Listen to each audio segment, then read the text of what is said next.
Je suis ravie d'être parmi vous cet après-midi. Alors, nous allons parler à présent donc de notre expérience concernant la prédisposition aux infections fongiques, en particulier les infections superficielles. Alors, effectivement, les infections fongiques superficielles sont des infections largement répandues dans le monde.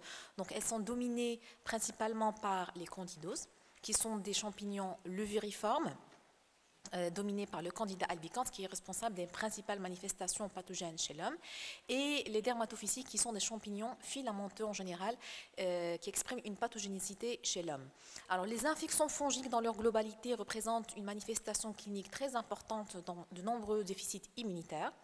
Ils sont une source importante et considérable de morbimortalité. C'est ce qui a poussé plusieurs scientifiques dans le monde à essayer de déceler et de comprendre les différents mécanismes physiopathologiques, de rechercher le background génétique de ces infections, afin d'espérer donc d'élargir les choix thérapeutiques qui sont assez limités.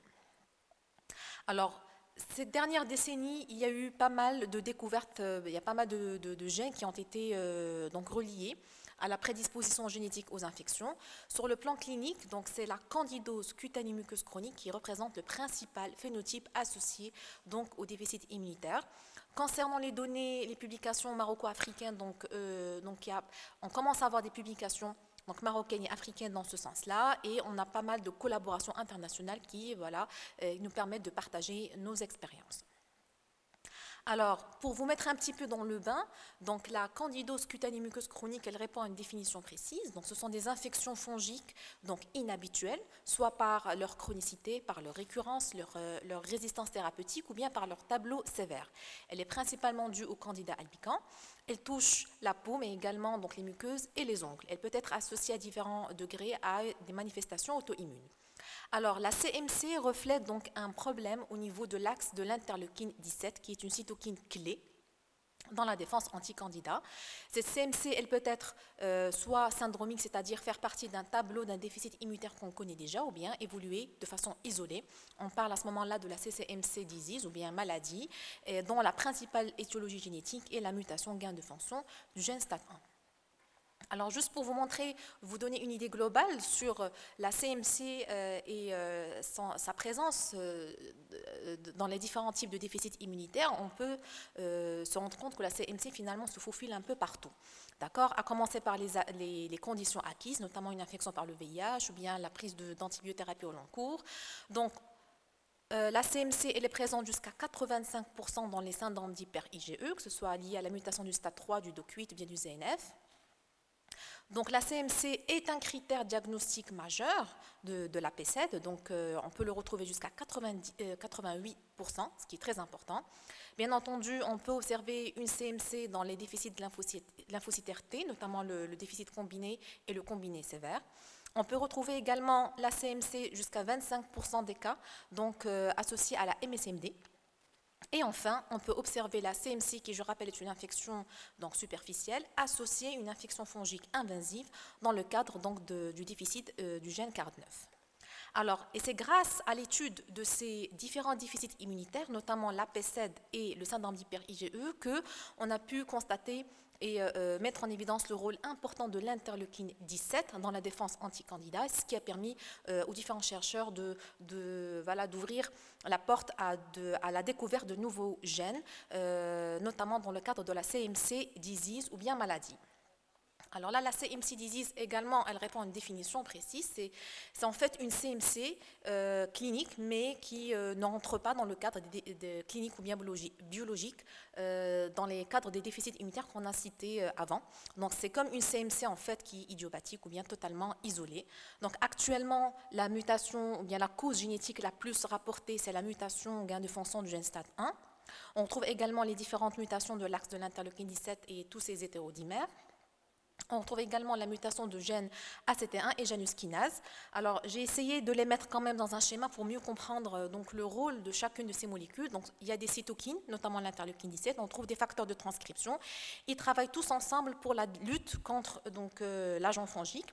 Tout commence au niveau de la peau, au niveau de la cellule épithéliale, qui va donc reconnaître le Candida albicans par les toll-like récepteurs. Donc, la cellule épithéliale va s'activer en faisant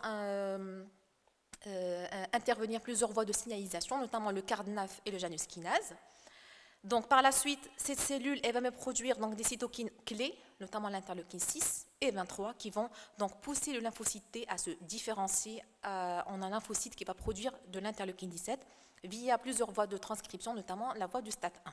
Alors, à noter que le gène, que ce facteur de transcription, le STAT1, il est associé à plusieurs autres voies de signalisation.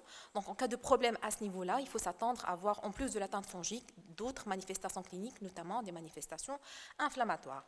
Et enfin, le résultat final de ce travail d'équipe, c'est la production de la cytokine clé en matière de défense anticandidat, qui est l'interleukine 17, qui se chargera d'amplifier la réponse inflammatoire et surtout de faire appel aux polynucléaires neutrophiles qui vont agir donc par leur agent microbiside dans la destruction du candidat albicans. Donc tout ce qui peut altérer donc, ce cercle, ce travail d'équipe va se manifester cliniquement par une candidose cutanéo-muqueuse.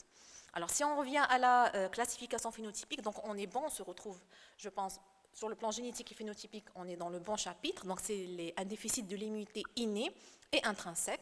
Donc nous retrouvons tous nos gènes, le STAT1, les déficits des différents types d'interleukine 17, la CT1 et le Janus kinase. Nous retrouvons également le CARD9 dans tout ce qui est infection fongique invasive. Donc nous allons nous intéresser dans les prochaines diapositives sur la partie plutôt superficielle, notamment le STAT1 et le déficit de l'interleukine 17. Alors, notre petite expérience a commencé en 2016, donc nous avons mené une étude prospective. Donc, à partir de 2016, on a recruté des patients entre le service de dermatologie et le service d'immunologie clinique, et on a inclus pour études génétiques donc, les patients qui présentent une CCMC isolée, c'est-à-dire qu'on a veillé à éliminer tous les déficits immunitaires acquis et tous les déficits immunitaires donc, dans le cadre de maladies qu'on connaît, notamment l'hyper-IgE, la PZ, etc. Par la suite, résultat des courses de cette étude, on a pu confirmer 12 patients marocains, 100% marocains, qui présentent donc une gain de fonction du stade 1. Donc le sexe ratio homme-femme était de 0,7, donc l'âge moyen des symptômes était de 3 ans. Mais il faut dire que l'âge au moment de l'étude était de 10 ans pour les enfants et jusqu'à 38 ans pour les adultes, avec un taux de consanguinité jusqu'à 41%. Alors, concernant les principales manifestations fongiques, les principaux sites, donc le podium est constitué de la teinte mucopharyngée, numéro 1, suivi de la teinte cutanée et l'onychomycose. Mais il faut citer quand même et noter qu'il arrive qu'on n'ait pas trouvé de candidose chez ces patients, notamment le cas d'un patient qui a été révélé par une méningite à cryptocoque. C'est ce qui a révélé la mutation du gain de fonction stade 1. Alors, qui dit CCMC, il faut dire également les autres infections. Donc, il faut rechercher s'il n'y a pas d'autres infections associées. Donc, en outre, le candidat albicans qui était pratiquement présent chez tous les patients. Donc, on a retrouvé une association aux infections bactériennes, notamment Staphylococcus aureus. On a trouvé une association assez conséquente aux infections mycobactériennes, dont un patient qui avait un tableau clinique presque à 100% sous forme de mycobactéries. Donc, on a eu vraiment du mal à détecter le candidat chez ce patient. Donc, on a retrouvé 2 enfants qui présentaient une démodécidose, donc c'est une infection parasitaire qui occasionne une dermatose faciale prurigineuse, qui est assez rare chez l'enfant. Et c'est ce qui a donc attiré notre attention pour explorer ces 2 enfants-là. On a trouvé également donc 2 patients avec une gingivostomatite herpétique. Alors les maladies associées donc à la CCMC étaient de nature inflammatoire étaient une maladie cœliaque, une cicatrice, une alopécie cicatricielle, un phénomène de Raynaud chez un patient et une ostéoporose. Alors concernant les principales complications, donc on a trouvé un patient qui avait donc un carcinome épidermoïde de la lèvre inférieure qui a fait suite aux complications d'une candidose chronique, donc un retard de staturopendérage chez 4 enfants et une sténose œsophagienne qui a fait suite à des complications d'une candidose œsophagienne chronique. Alors on va se rapprocher un peu plus de nos patients, voir à quoi ils ressemblent. Donc on voit l'aspect clinique de cette patiente qui présente donc un muguet buccal.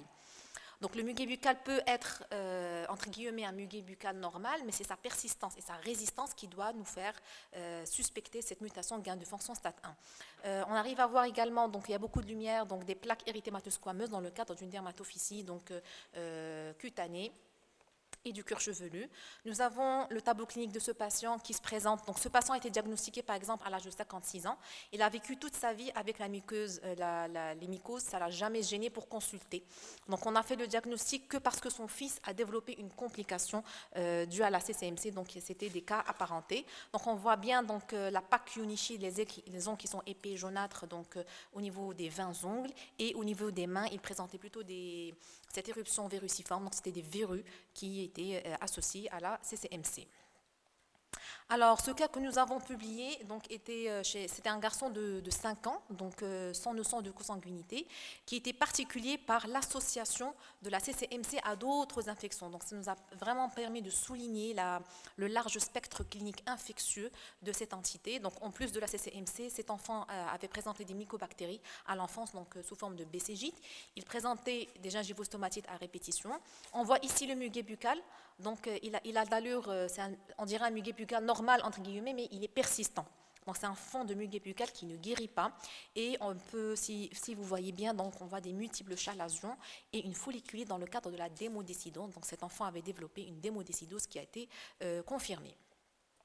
Alors, ce deuxième patient, cette deuxième jeune fille qu'on avait publiée également, donc, qui était venue initialement consulter pour l'atteinte fongique buccale. Donc, on voit le muguet buccal persistant. Et l'atteinte inguinale, mais on a pu retrouver chez elle également le même tableau de folliculite faciale avec la démodécidose, et on a retrouvé chez elle également donc, la mutation hétérozygote du variant du gain de fonction STAT1. Alors, ce patient qu'on a publié également, donc, se caractérisait surtout, posait surtout un problème de gingivostomatite récalcitrante. Donc, il y avait le caractère fongique, certes, mais il y avait le fond herpétique et le caractère très inflammatoire, donc avec une altération importante de la qualité de vie. Le patient n'arrivait plus à s'alimenter ni à parler. Donc, on a pu confirmer chez lui le gain de fonction STAT1, certes, mais c'était la prise en charge qui était très difficile. Alors, c'est le même patient, donc, en outre l'atteinte buccale évidente, donc on voit la gingivostomatite et le muguet, on retrouve l'atteinte des ongles et l'atteinte cutanée. Donc, on a traité ce patient par des corticoïdes pour calmer l'inflammation, sous couverture antifongique et anti-herpétique. Alors, le profil génétique de nos patients est le suivant. Donc, on a retrouvé les mutations suivantes. Donc, presque toutes les mutations ont été rapportées dans la littérature.